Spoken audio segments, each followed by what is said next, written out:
So today in this video I'm going to be showing you how to work in the front loops. So in order to do this you need to know how to do single crochets, make a chain and also hold your tension. To work in front loop you can use any stitch, it doesn't really matter, but today I'm going to show you using single crochets. So I'm going to get the work, so I've already gone halfway through a round. And can you see the V's along the top?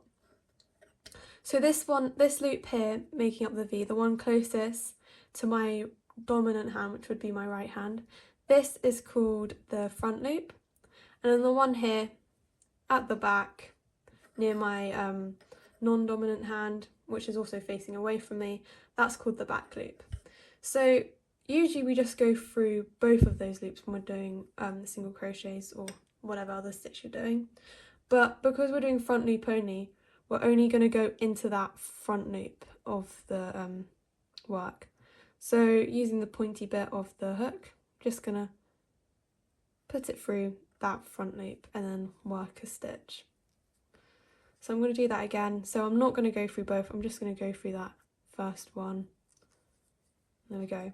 So if I turn my work around, you can see that the back loops here are still remaining, and then it kind of like sticks out a bit at the front. So yeah, that's how you do working in front loops. Why not check out my book in the description below? It would be a perfect way to test these new crochet skills.